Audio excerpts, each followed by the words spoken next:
Sa patuloy na digmaan sa Gaza, nagpakita ng suporta ang ilang grupo ng Filipino-Canadian sa Toronto. Idiniin nilang konektado rin sa karanasan ng mga Pilipino ang pinagdadaanan ng mga Palestinian ngayon. May report si Teresa Redula. Sa patuloy na giyera ng Israel at Hamas, ilang grupo ng mga Filipino-Canadians ang nakikiisa sa laban ng mga Palestinian. Kapag nakikita natin ang ibang mga komunidad o ibang mga lahi na nararanasan ng tindi at epekto ng naranasan natin dati, yung kawalan ng lupa, kawalan ng ating kultura, kawalan ng buhay, lalo na nararapat lamang na tayo tumulong, nararapat lamang na makapaglaban tayo at manindigan din para sa kanila. Kontrolado na ngayon ng Israeli forces ang buffer zone malapit sa border ng Gaza at Egypt.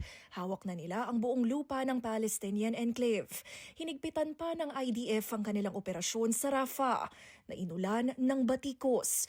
Dose-dose ng sibilyan ng patay at daan-daang libo ang napaalis.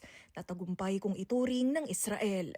Ang mga Palestinians nitong Huwebes, bumalik sa Jabalia o ang pinakamalaking refugee camp sa Gaza matapos umatras sa lugar ang Israel, pero habang iniinspeksyon ang mga pinsala. Sinalubong sila ng isa na namang airstrike. Humigit na sa 36,000 ang patay sa digmaang ito. Kaya ang mga kababayan sa Canada ginagawa ang kanilang makakaya para makatulong sa kanila. When we see the death tolls continuing to rise, it's heartbreaking kasi that's our kapwa. Hindi tayo dapat pumapayag sa kawalan ng ganong karaming buhay. Kasangga ang Filipinos United for Palestine. Inilunsad ng Pinay Collection ang kanilang merchandise na palayain ang Palestine.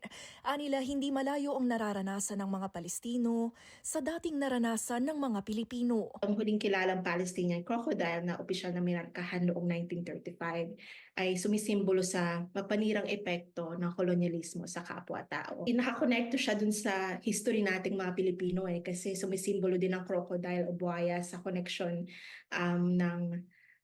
ng Tapar Uprising sa Iloilo, kung saan noong kapanahunan ng Spanish colonization, ang ating mga colonizers sa Pilipinas ay pinatay at pinakain sa buhaya ang mga katutubo at babaylan sa kanilang paglaban sa kolonyalismo. 100% ng mga kikitain sa koleksyong ito ay mapupunta sa mahigit 100 pamilya na Palestinian na kasalukuyang nasa Quezon City. Renta pa lang ay 280,000 pesos na.